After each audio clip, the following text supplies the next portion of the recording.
Welcome to You'll Probably Agree. And if you're talking to us, then you're talking about the right movie. And today we have from Hollywood, Chicago, Pat Bickle, otherwise known as Pat McDonald, here today. And yeah, Pat, I'm excited to talk about this one because Yeah, I feel like this is one of those movies that really define the idea of loneliness, and it was a movie that really struck a lot of chord with audience members. And I consider it almost a transition movie in American cinema history because we have, you know, the stuff that was beforehand, which was building towards something like this.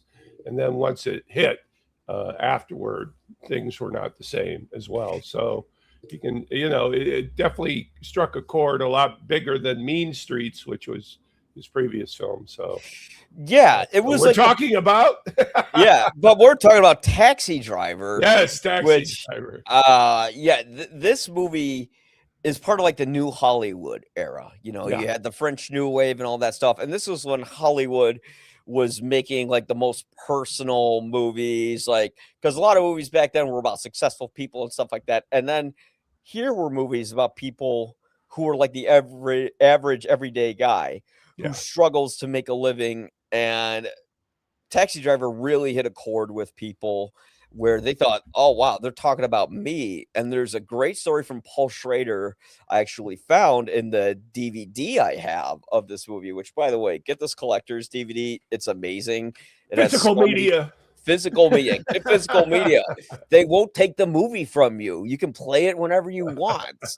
And yeah, this is a I'm 2 dying disc. for people to take the movies from me. No, just Yeah.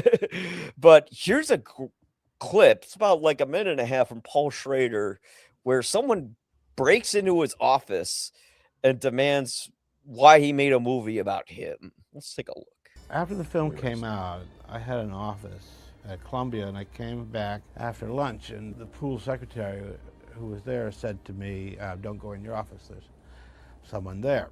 So I went in my office, and there's a young man there. And he said to me, "I want to know how you found out about me." I said, "What do you mean?" He said, "Well, I've hitchhiked down from Seattle. I saw this movie, Taxi Driver. Who told you about me?" And I said, "Well, so let me get this straight. You probably were a taxi driver. You wrote about being a taxi driver, and you feel that I have somehow stolen your idea." He said, "No. No," he said, "I was never a taxi driver. I want you to know who told you about me." And actually, I was sort of a little concerned that he might be armed. And I said to him, I said, "You may think that the pain you are going through is terribly unique, but it isn't. I went through it, and the people who made this film with me know what it is, and hundreds of thousands of other young men out there know exactly what that pain is." Now, that's fascinating as as a screenwriter because someone is saying you're defining my life and you're putting it on the page. Not that he was a taxi driver, but that it resembled his isolation, his pain. And the thing is that this movie is about the universal pain that people feel. And Travis Bickle, according to Paul Schrader, is that he's not lonely by nature. He chooses to be lonely. You know, it's very Dostoevskian about his life and the path of someone who chooses to be isolated is sort of the path a lot of people pick in life. And because of that, they wind up like Travis in this very well, hallucinatory state in this movie. But yeah, yeah. And the irony is, you become lonely, and once you become lonely, you actually try to repel people, so your loneliness almost deepens because you create a self fulfilling prophecy, if you will. yes. Because of the feelings that you have, and right, it's universal. Everybody has experienced the type of loneliness that Travis has in the movie, in Yeah. different degrees or different. You can be surrounded by people 24/7 and still be lonely. Yeah. So you know, And the biggest irony is that Travis lives in like the biggest city in the world, Yeah. filled with Yeah. people, Right. yet he feels isolated. And I know when I lived in Chicago in the city, I felt the same way. Like, although I Oh, would see absolutely. people at the bar every night and I would, Yeah. walk around and socialize, I'm like, I don't feel like I have any real true connection, like a Right. family, kids, like the white picket fence, like all the things that Travis wants because, I don't know if he wants that, but well, he wants to kind of like he has like a religious allegory where he wants to cleanse the earth of sin. right. And he kind of wants to be the guy who's like the savior. And in a way, the ending is sort of open for interpretation, where Yes. when Travis shoots everybody in the place and Well, saves. oh, I don't mean to interrupt. Go ahead. Oh, no, nothing. I was just gonna say, like, when he saves, like, Jodie Foster, he's heralded as a hero and all this Mhm. stuff, but then there's that little moment in the ending after he talks to Sybil Shepherd after he took her to porno theater because he's a romantic. She, after their interaction, he, kinda looks through his review mirror. They play that little sting, that "bung," but they play it in reverse. And when he looks through that mirror, he's driving down the streets, it makes you go, "Oh, this is gonna happen again." And he's Right. either going to die or be in prison, but this isn't, advertising or positively reinforcing Travis's actions. Well, I learned something in the research and watching it again. My interpretation had always been that the last part of the movie, depending on where do you want to stop it, Yeah. was a dream sequence or a post-death sequence, if you want to look at it, that he died in that bedroom in the end. And to, now that you can go online and read everything about everything, it was Scorsese and Schrader themselves that said, no, he did actually do that. And Mhm. he did actually get the compliments from Sybil Shepherd at the end and everything else. But they could see why people thought that. Now, Schrader thinks that sting at the end is sort of like you could connect the beginning of the film and the end of the Mhm. film, and it goes in a continuous loop. And that's why he says, well, he's going to encounter this kind of feeling again, or he's going to be caught in this trap yet again. And it might not turn out the way it did in Taxi Driver, where he was heroic. And, everything is misinterpreted. Now, interestingly enough, a couple points you said earlier about the new American wave in the late 60s, early 70s, very much influenced by the French New Wave and the foreign language films that were finally making the cinemas in a big deal way, especially in the urban centers during the 1960s. So you had these guys like Lucas and Spielberg and Scorsese, movie obsessives who were watching this and saying, "Well, I want to create something like that about the everyman and that sort of thing." So, um, yeah, so they started their own movement. So it's just a cyclical thing. So their films inspired other filmmakers going into the 80s, 90s, and it got a little more homogenized. There wasn't like movements anymore. There was just like influencers and the influence, and we get some of this great cinema that occurred because of that inspiration. So Yeah, and this movie was sort of like it inspired a lot of the wrong people in a way. I think like one guy was in love with Jodie Foster and he tried to kill John Reagan because Hinckley, of yes, John Hinckley, yeah. And directly he was this from Taxi Driver, he was obsessed with the film. Yeah.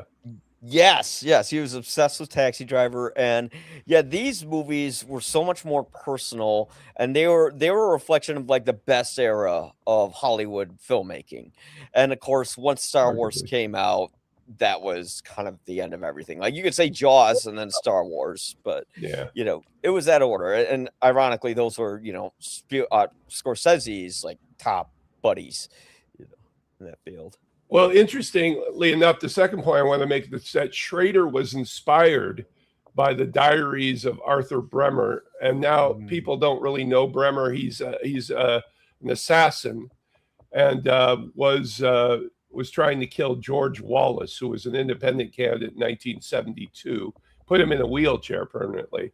But as a child at that instance, I was fascinated with the media at the time because they would show this over and over again. Right now, the media doesn't show things like that, or if they do show it, it's very sanitized. If we look at the fake assassinations recently, the thing with Bremer is you saw many angles of him, and then they would also show him in crowds beforehand in pictures, and he was a very, very creepy figure. And you could see Travis Bickle coming from an Arthur Bremer. And he was 26 when he was stalking him. Schrader was 26 when he wrote the screenplay. And De Niro's character is 26 in the movie. An incredibly young De Niro, since we know him now, or we've known him fairly older in the last 20 years, to see him so young and vital is quite a startling revelation, I think, especially since I hadn't seen the film in a while. People looked so much older back then for their age. Because, like, if De Niro was 26, I'm like, that's a rough 26. He looks like he's 30. He may have been a little older. Yeah. Is he in his 80s now? The picture is now 50 years old, which blew my mind. February 8th, 1976, it was released. So it's 50 years old. And this movie was also kind of like a reflection of people who were veterans who came back to the country. Very much so. Because Travis, like, I didn't get it in the movie until I watched the extra features because I'm smart. That you find out that Travis is actually he's a veteran. He came back, and obviously from Vietnam. Yeah, from Vietnam. Obviously, his country didn't give him much to work with, so he ended up having to moonlight as a cab driver. And that was part of the isolating nature of a returning veteran, especially a returning veteran in Vietnam, because the country was so determined to forget everything that happened with Vietnam because it was so divisive. A lot of the veterans never got the number one kind of help they needed, and number two, any kind of respect for doing it. I mean, it was now it's verboten to say anything about the troops or people fighting in a war. The focus has gone to people who start wars, which it should, and Johnson had to pay the price for Vietnam. But in those days too, the soldiers, the whole spitting on a soldier myth is a myth. There were a lot more newspapers back then, a lot more conservative newspapers. They would have jumped on that in 2 seconds. There is not one account of a soldier being spit on during the Vietnam era, but they have allowed the veterans to think that happened, so they have something over the common folk who kind of rejected the whole war. So a lot of things happening, and I knew that he was ex-military. I know, number one, he was a Marine. They know more about weapons than anybody, and number two, that he had served in Vietnam. So, and it's interesting because he has an exchange with the dispatcher in the beginning of the film. And the guy said, well, I was in the Marines too. So we can imply that they both did some action in the jungles and both were kind of harmed by it, because that small exchange with the dispatcher is just, it just sets the movie off right, because, you're not pulling my chain, are you, buddy? All that stuff. He didn't want, he wanted to trust people again. Travis wants to trust people again. Well, they're not the type of people that maybe will get that opportunity. Yeah. I'm not even sure if Travis wanted to trust people, because he was going by the whole pathology of the lonely man, where his choices, there's a couple instances where you could see where he had opportunities, for a better life, but he chose to self-destruct, such as when he takes Sybil Shepherd to the porno theater. He probably knows this isn't where she wants to go, but somewhere in his subconscious, he's saying, screw it up, make a mistake. Well, I think he had PTSD. He's a guy who takes on a night shift. He doesn't own his hack, so he takes somebody else's hack and works from 6 sometimes till 8 in the morning, as he said. Then he goes home and he can't sleep. So he goes to porno films for the rest of the day. Yeah. Yeah, another interesting aspect of the porno film, zeitgeist back then. We always associate Times Square with all those pornos in the 70s and such. And I was thinking to myself, when did that happen? When did Times Square convert from, I don't know, a post-war place to go, just walk around all the movie theaters and show palaces, to a crumbling edifice of pornography and hookers? I just like where in. I have to do some research on that because it fascinated me. I was like, wow. Well, I'm sorry. No. That was my point. I was trying to understand when New York City, caved into that in a sense. Now I know it had a lot of poverty in the city, and people, the white flight in the 60s and 70s is a real deal. They just left the urban centers because they were scared of people of color. But that's another debate to make. Well, this movie's sort of like an archaeological find. It's like, this is what New York City used to look like. And the whole porno theater aspect came from Paul Schrader when he was going through the same thing Travis was, where like he wasn't driving a cab, but he broke up with his girlfriend. He didn't really have any money or anywhere to go. And late at night, he would just go to the porno theater just to have somewhere to go, not to be aroused or anything.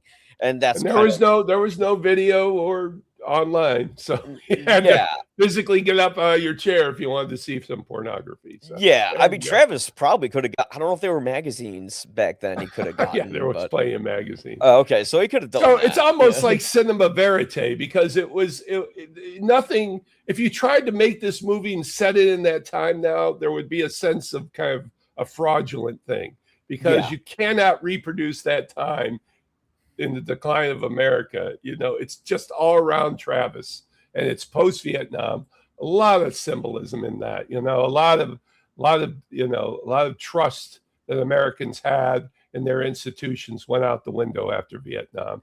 And combine that with the white flight in these crumbling cities, and you've got Taxi Driver, man.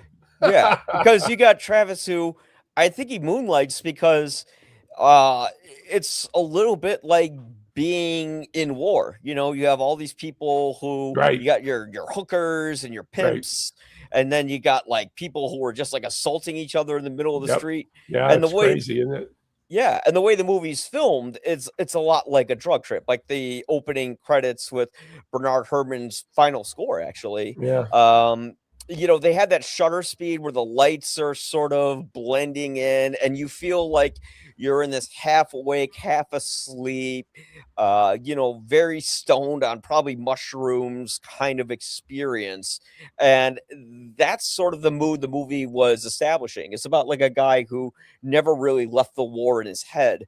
So to him, he always has to wage war against something.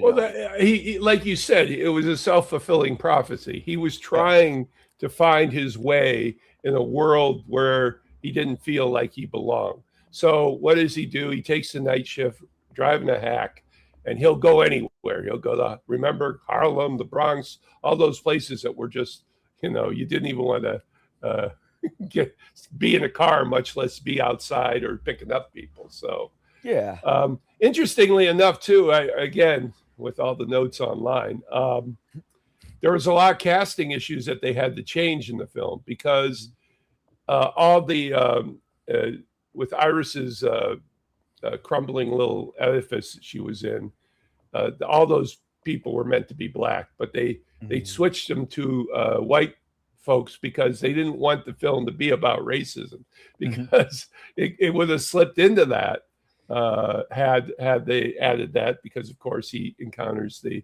African-American guy robbing the store in the film, which is another extraordinary sequence, because the owner goes, this has happened to me 5 times, I will take care of it, and then just starts beating the guy, which in the instant of his life, if he was alive for a second, he wasn't alive anymore. And then some cop came, put the guy in the ambulance, and that was the end of that. Because originally Harvey Keitel was supposed to be a black guy, and they decided, well, you know what, people are going to get too upset, too riled up for a movie that already Well, it riled was just, people up. like anything, the atmosphere was not right for something like that. So Yeah. they did actually concede. In fact, Schrader was a little upset about that because he wrote it specifically in mind like that, but he finally came around to it. And Keitel is my guy. He's so amazing, and you can't Yeah. imagine anybody else doing it. Oh yeah, with So, that wig he has on and yeah, everything, yeah. and Well, just the seduction, not the seduction scene with him and Jodie Foster is just like it's hard to watch. Let me put it that way.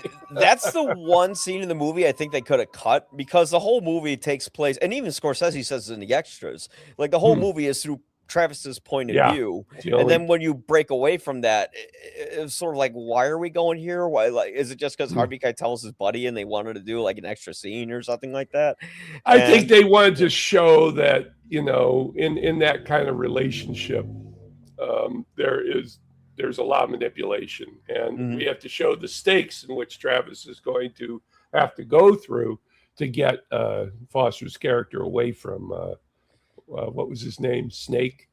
Oh yeah, I don't remember. Yeah. Spike, I think it was Spike. Yeah, something like that. But the stakes were really high on that because, you know, the seductive power of the pimp and his worker is often the reason that a lot of these women, the sex workers, can't get away from the life. Yeah, and this was the life when the life was just the seediest, as we could see again with the crumbling edifice of New York City. Because New York's very different now. It doesn't look like that. I mean, when I was in New York, I was there in 2000 and 2003, so it was certainly different then. But you know, it's like a New York now that Scorsese doesn't recognize. But Scorsese was like the best at adapting like the environment that he grew up in and putting them into stories, because like a lot of filmmakers do that. They're like, well, I grew up here and I'll put this, and then they end up just kind of making the same movie again and again and again, where Scorsese makes something a little different. Like, you know, there's a difference between Who's Knocking at My Door, Mean Streets, and Taxi Driver, and Raging Bull, and then you got Goodfellas, which is kind of like a weird comedy in a lot of ways, you know, that takes like a very different tone from his much more serious kind of depressing pictures, putting you in the mindset of like, well, what if I was in the mafia? What if these guys were my buddies? And it kind of makes you feel like that. And of course, this movie makes you feel like, well, what happens if I'm going insane? And I think it tapped into the mind of a lot of Americans who were losing their mind at that time. And it still taps into the mind of people who... It's a timeless classic. It is about loneliness, and that's a universal trait that will never go away. In fact, people are more lonely in the digital age than ever before, because you can fill your time with digital connections, but they're not real connections. Thereby, if you're like, for example, like when I was in high school, very shy person, I definitely would have gone to the digital side and just not, you know, wouldn't bother with the fear of having to go out and socialize. So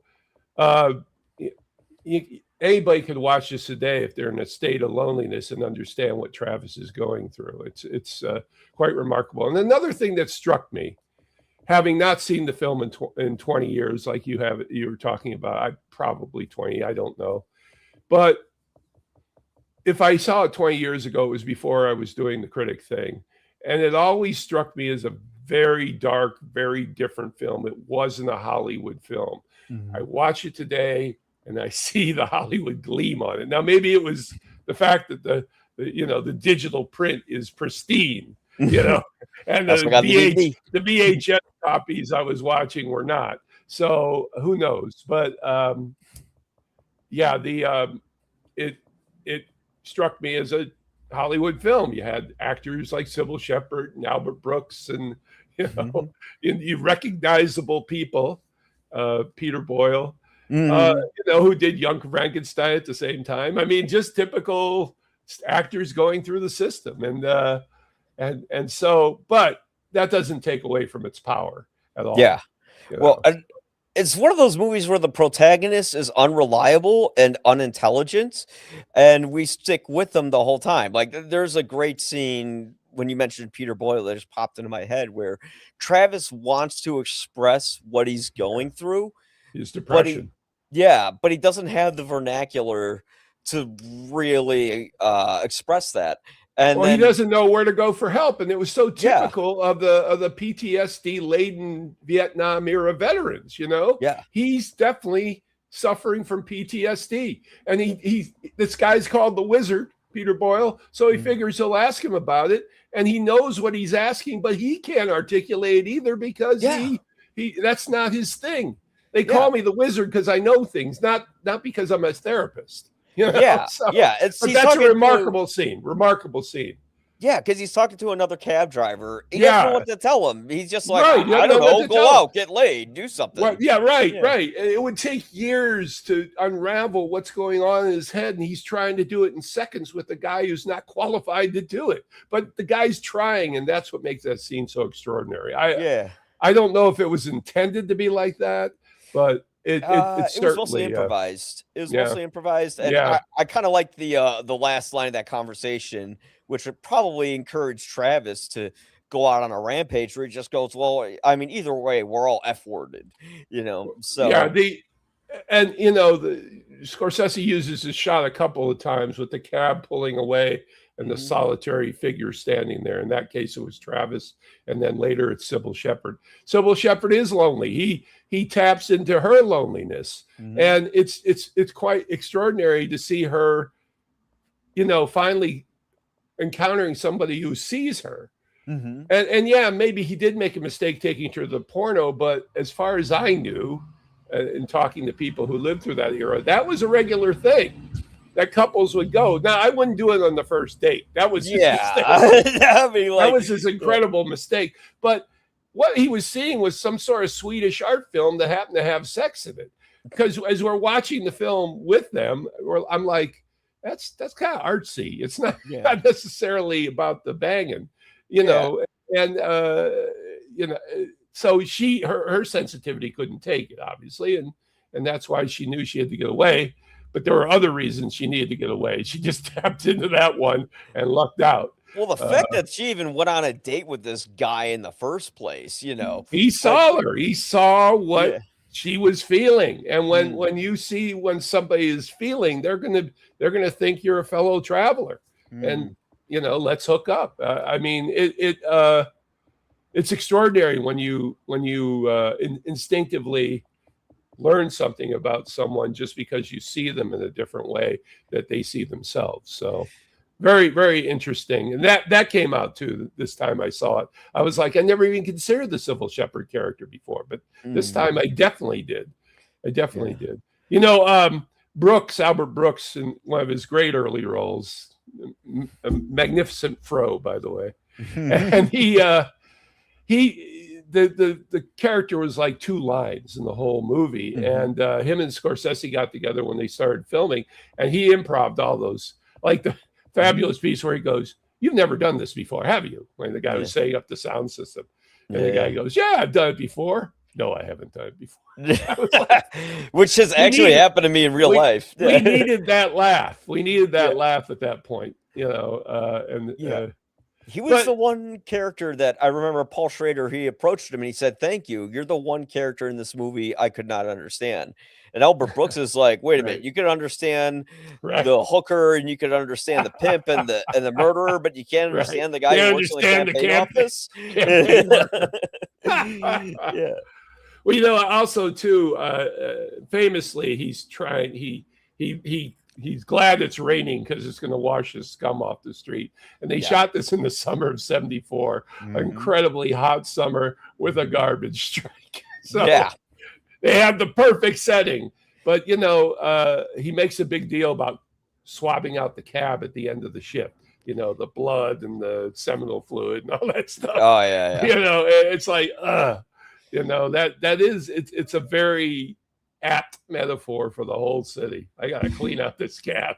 Yeah, Uh, yeah, exactly. And the cab is like a metal coffin that he's driving around in. It's basically he's kind of living in a state of mental death. He's not happy. He's just kind of going around life.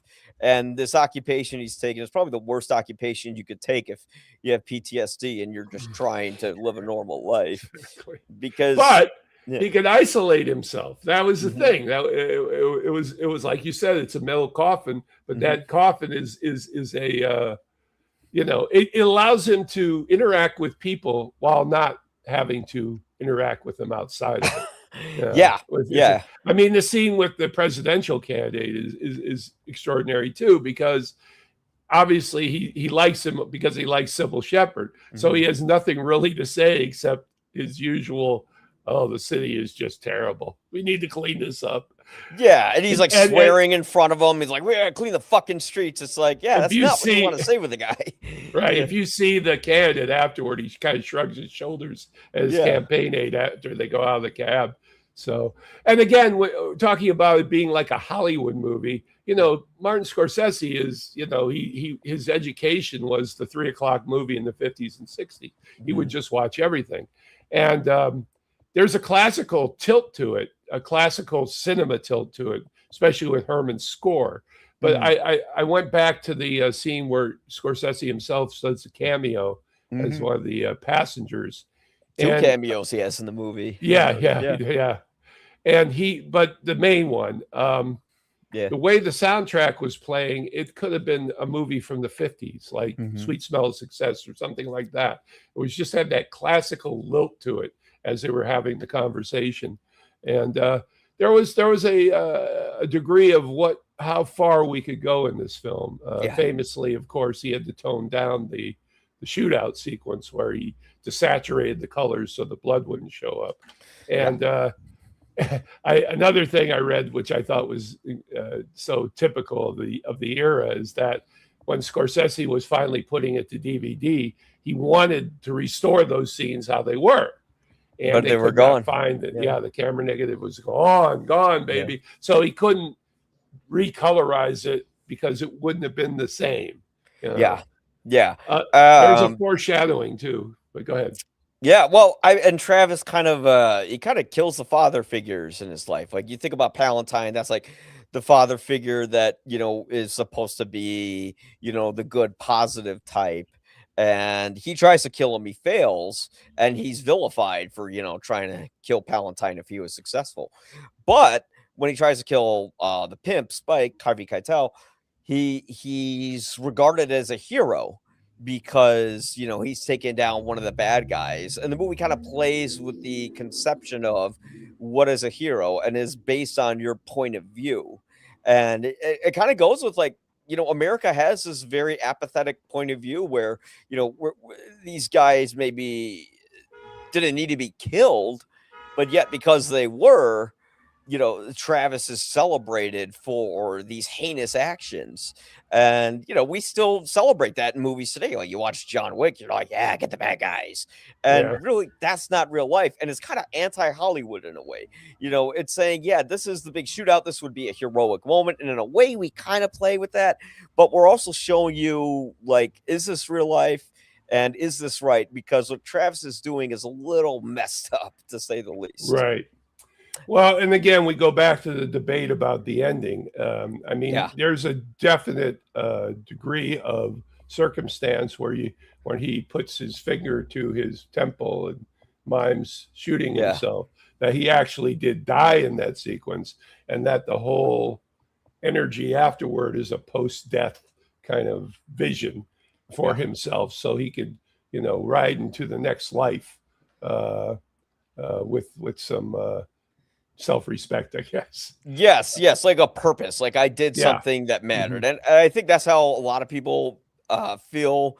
I felt that until I watched it this time, and I read that Scorsese and Schrader said no, he actually did save her. I'm like, well, how that's because it was so incongruous to the rest of the film, and it was such the perfect ending, the Hollywood ending, if you will. And even the call back to Sybil Shepherd and her actually admiring him for what he did, and again focusing on her loneliness and how everybody else, she can't connect, but she can connect to Travis because they're the same person, just in different roles. And in this movie, it feels like what that's kind of how a Hollywood film would end.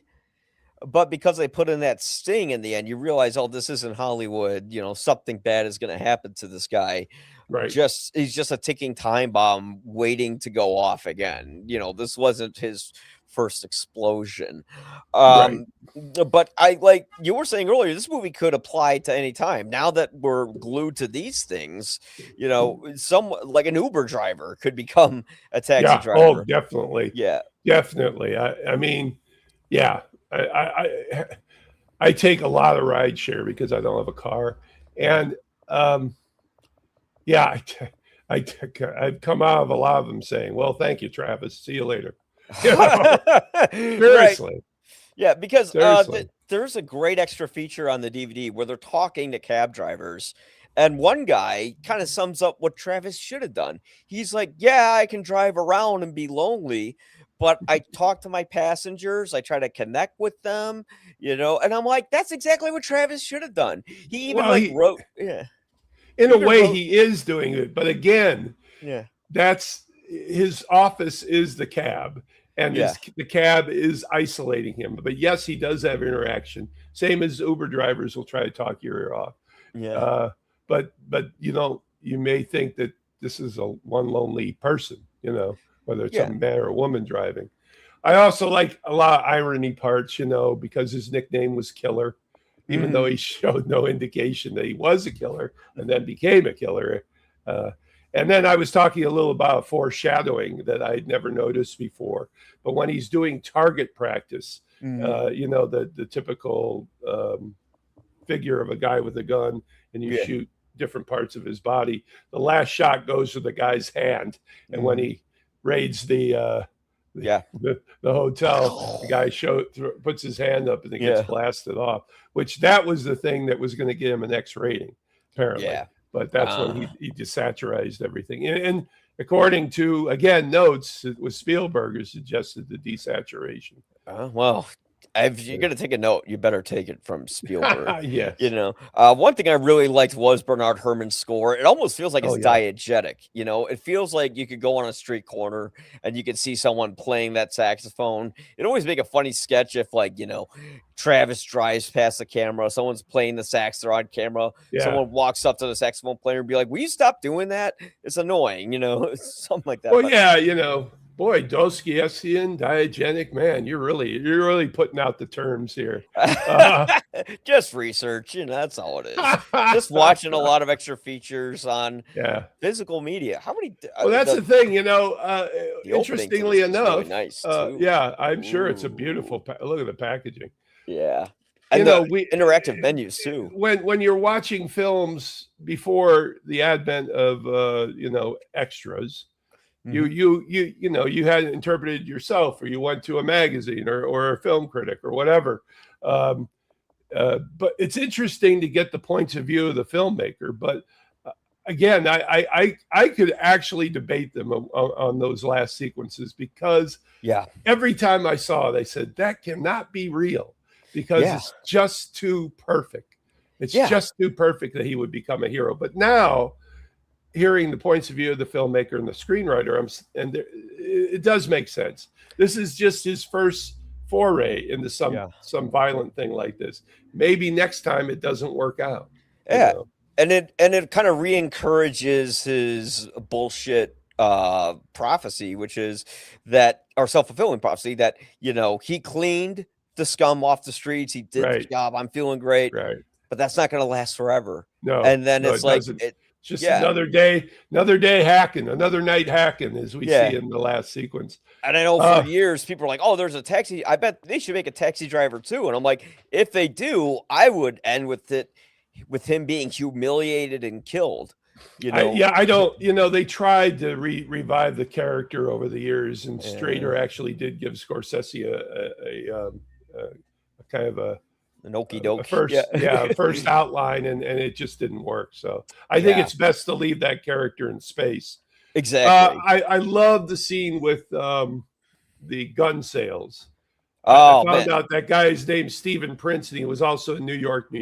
So he was one of Scorsese's friends, and I'm like, so he was his drug dealer at the time. That's exactly who I think he is. Could be. Yeah. But the way he Well, does it, it's just again a time and place thing. You're like, that's exactly how it went down.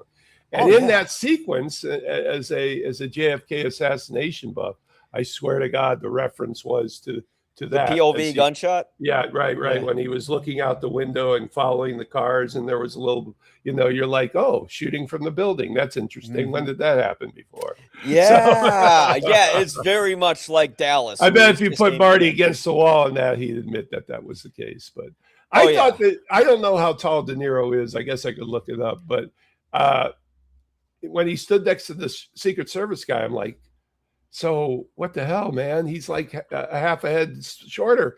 And it turned out that the guy is called Tall Secret Service Agent in the credits. So apparently he was very extraordinarily tall. And I think probably they were doing it as a contrast to Travis's smallness in the circumstance where he's talking to an official.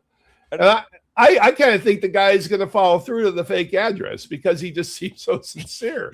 Where's Hopper Avenue? I can't find it. Yeah, like the bunny. Yeah. Yeah, you could tell. I mean, that was the one time Travis was kind of smart, because Travis could have been dumb and given him his real address, but he's like, no, I'm giving him a fake address. His intentions had become clear. Yes. I didn't catch when he's watching American Bandstand, which is very interesting too, because when he knocks over the TV or whatever. Two African. No, that was when he was watching the soap opera. Which they had that in the I think it was called, it was The Young and the Restless. Yeah. Some random episode from the 70s becomes legendary because it's in Taxi Driver. But the song is like, it ends with the lyric "Late for the Sky," and the lyrics are really interesting. Didn't look up. I guess I could have went to ChatGPT and they would have told me. But do you know who that singer or song is? No, but I know Scorsese, he's one of the best when it comes to picking licensed songs. Yeah. You can see this all the way from Mean Streets. Oh, like I just remember the scene where he knocks over the TV because they're playing this kind of like somber sort of it's a romantic song. encounter. On the soap opera, the two characters are having a discussion about their relationship. Yeah. And he just sees that as his lost opportunity. Yeah, and it disgusts him, and that's when he breaks it. And he doesn't know how to formulate the own thoughts in his head. So all he can come up with is like this very and I like the way he says "God damn it" in the scene. He doesn't scream like Ryan Gosling does in Blade Runner 2049. It's just very subtle. Like, what is wrong with me? What is wrong with me? Is he sort of saying? But then he kind of snaps out of it. He's like, well, I know how to fix it. And the another way he self-destructs himself is that I'm like, well, does Travis have any parents, anyone who loves him? And he does. He writes to them, and he keeps lying about what he's doing because I feel like scene. Yeah, he doesn't want to live with shame or embarrassment. He doesn't want to admit to them that he's just some taxi driver. And because he doesn't reach out to people who love him and who could help him, he ends up just isolating himself more and more and more, and the thing is, he tells Iris, like, where are your parents? You should be with them. You're a young girl. And I'm like, well, Travis, I know you're an older man, but these people are here for you. Reach out to them. But he doesn't. I think it's a tell that he is just isolated himself from his parents. Yeah. Too. Now, a returning war veteran always has trouble. It's thematic. Deer hunter, the best years of our lives, that sort of thing. Whereas you just don't fit into society anymore.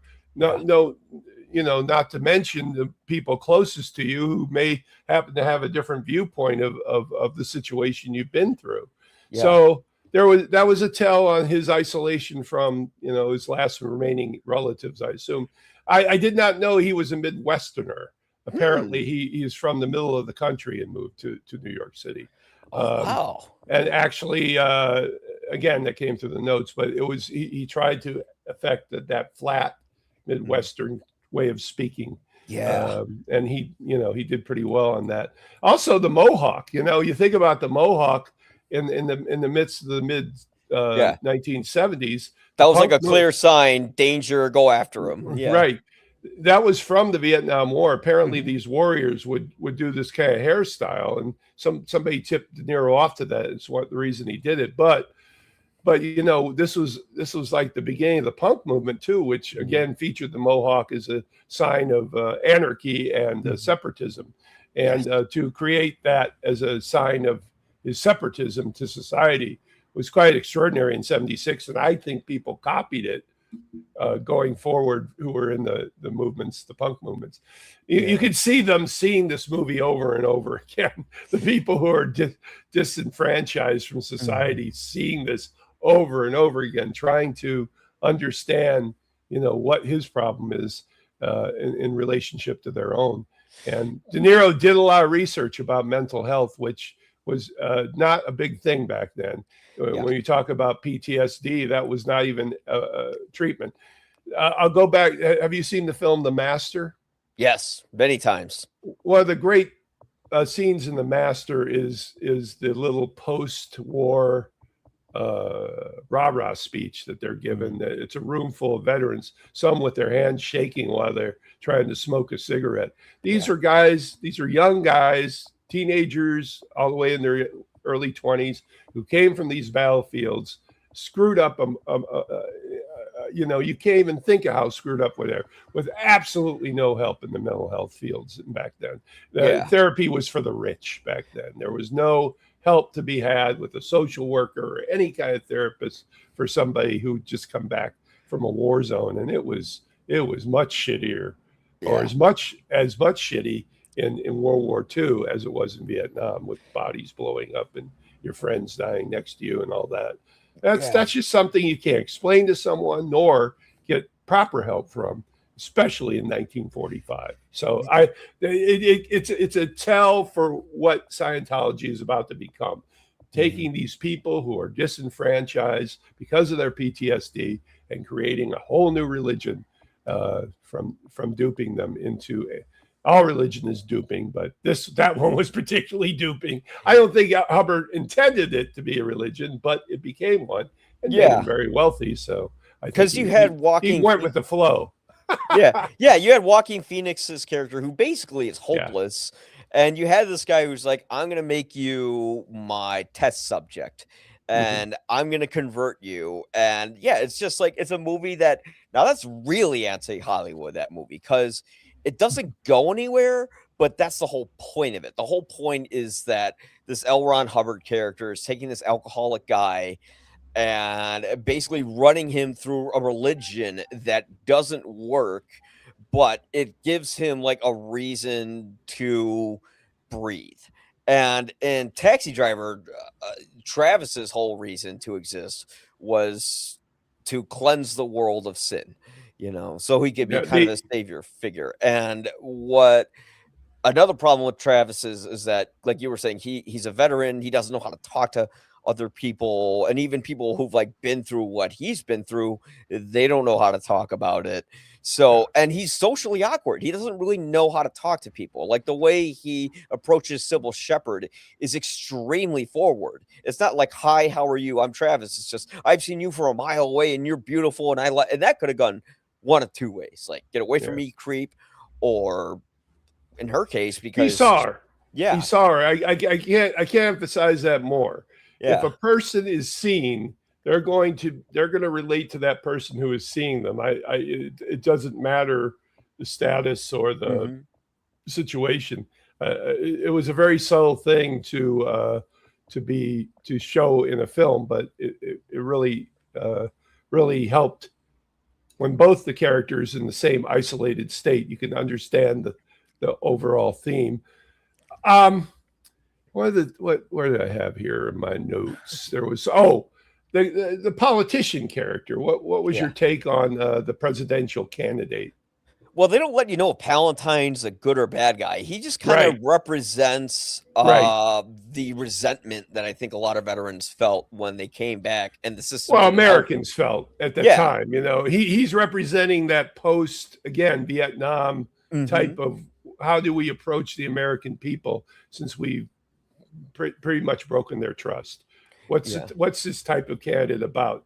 At some point, he says, um, we have to stop the war of the few for the harm of the many.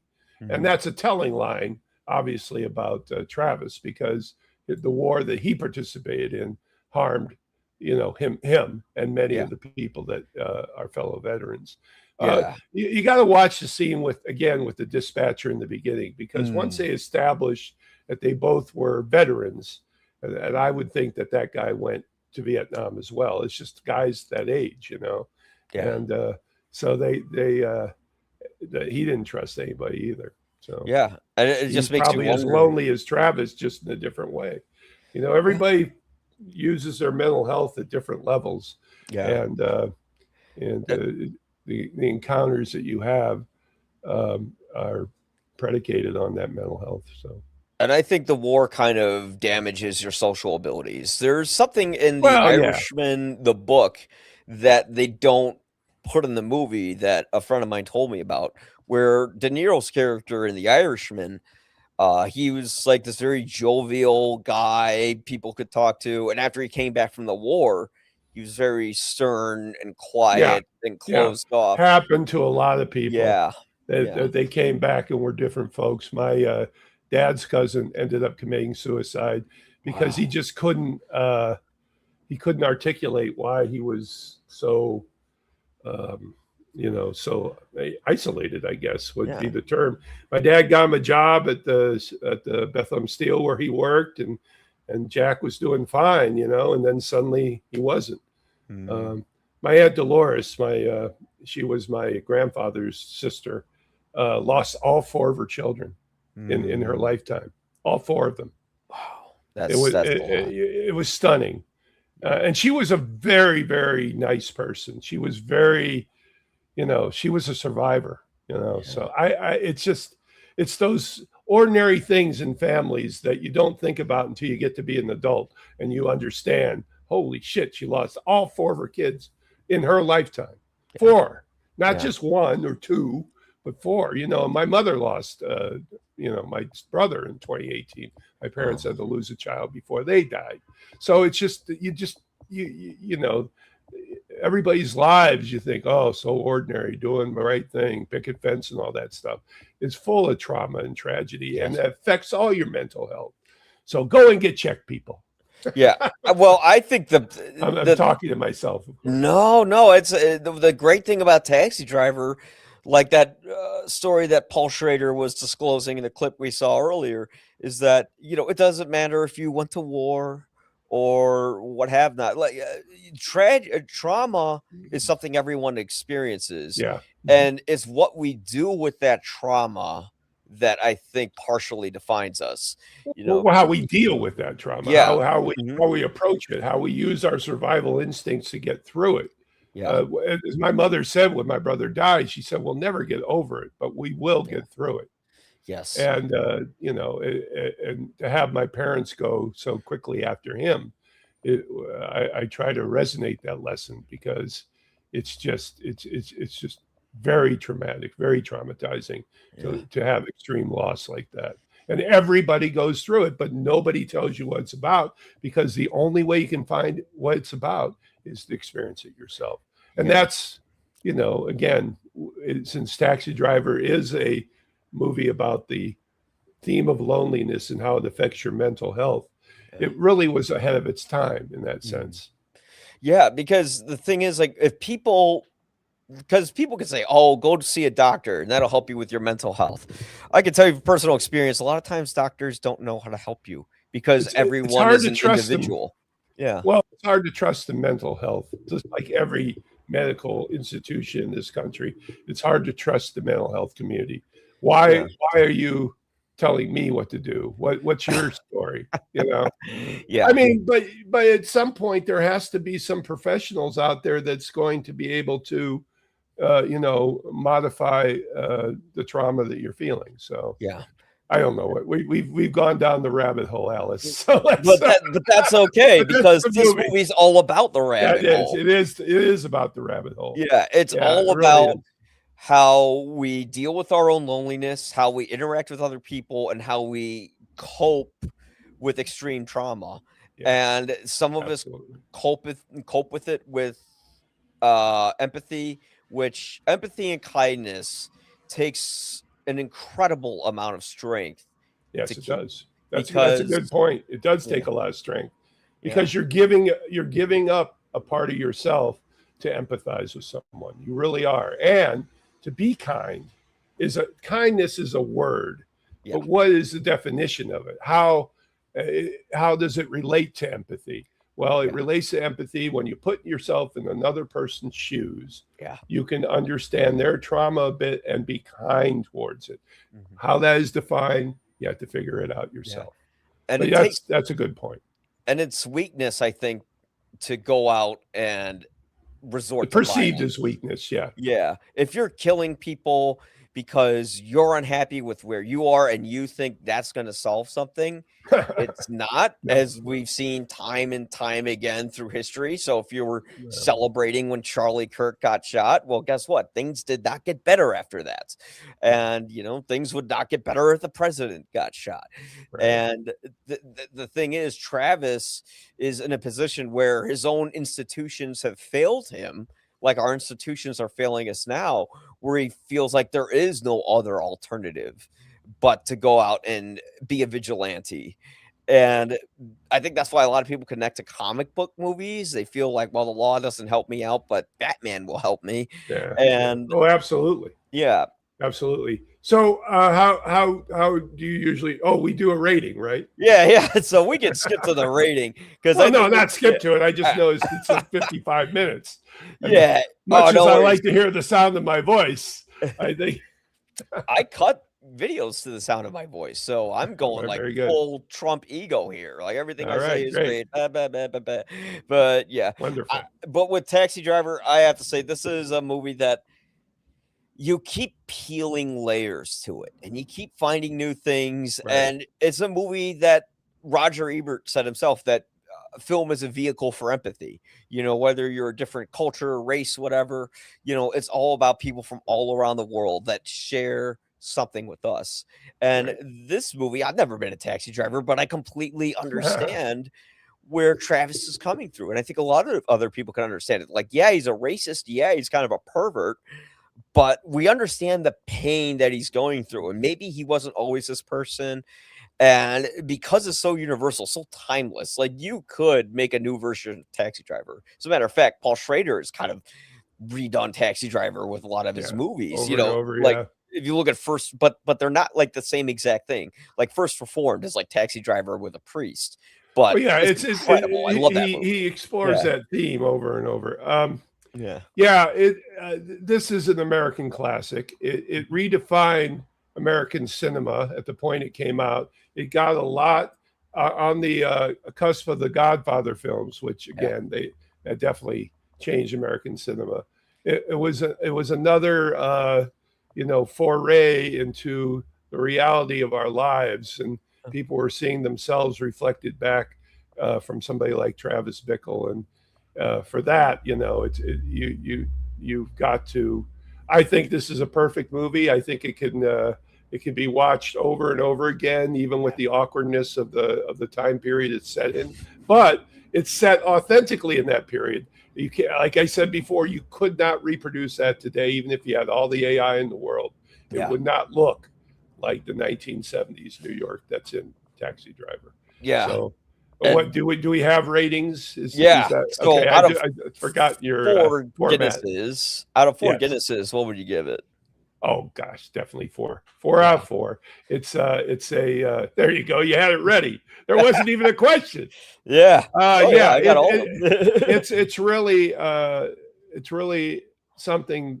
It's the type of American classic that tells us what it was like back then Yeah. and tells us what it's like right now. Yeah. It's a movie that captures a period of New York you're not going to see again. Right. And it's one of the most empathetic movies about kind of like this disgusting character that you can't help but relate to because it taps into the darkness of our own psyches. Like he's not like really. It makes us question: is Travis a bad guy or isn't he? No, he's an awkward man. He's just doesn't fit. Yeah, I don't think he's a pervert. I think this is just what he does, and I know for a fact the couples did that back then, because I've talked to people who lived during that era. It was just, he made bad decisions based on his awkwardness. Yeah. And that bad decision became trauma.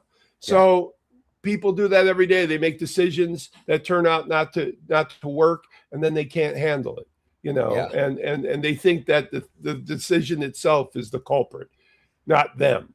So on and on it goes. The cycle goes on and on and on. It rolls down the hill, the ball gets bigger, and then it crashes. Well, I think have a nice day. Yeah.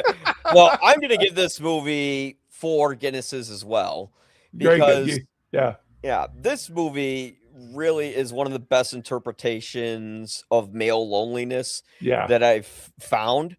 And, you know, a lot of people try to replicate Taxi Driver, including its own screenwriter, but it's like it's a timepiece. It's something that capsule.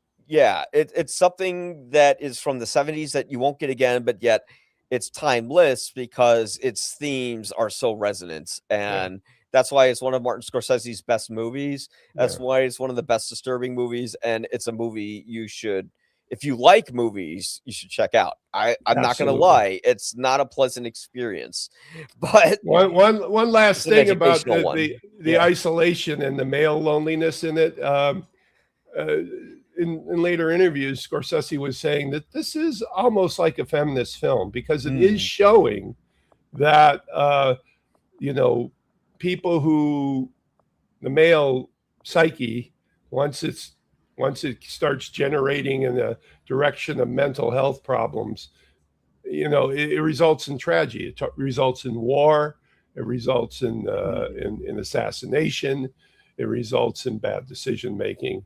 And this is the world that women have to live in, especially in the mid 1970s, when the first assertion of feminism came about. So that's something I didn't consider until, again, I never thought doing about the research. Doing the research. So anyway, a great revisit, and I really appreciate it. Yeah, absolutely. And now for women, it might be just as bad or worse now, since we have pedophiles running Congress, you know? So watch it. Man, from all the assassination attempts today to people's mental health declining, and these things making us go and say, I literally can feel my brain rotting as I scroll. Like I can hear the sizzling like a fucking grill when I go through it. But Pat, well, stay sane, my friend. So much for coming on. You can check out all Pat McDonald stuff in the description below. Thank you for watching, listening. Don't go crazy, folks. And I think we're going to be back next Friday or Saturday. I got to look at my schedule, but we'll be back next week talking about TV to movie adaptations, since The Mandalorian and Grogu is coming out. I'm going to be watching it. I'm going to be watching it like Travis Bickle, like in the theater, going like this, like, I've seen it. But thanks so much, Pat, for coming on. If you liked what you saw, listen to, subscribe to YPA Reviews, or go to ypareviews.com. The YPA stands for You'll Probably Agree. Thanks a lot, guys, and stay safe out there. And if you're going to drive an Uber, be careful who gets in your cab.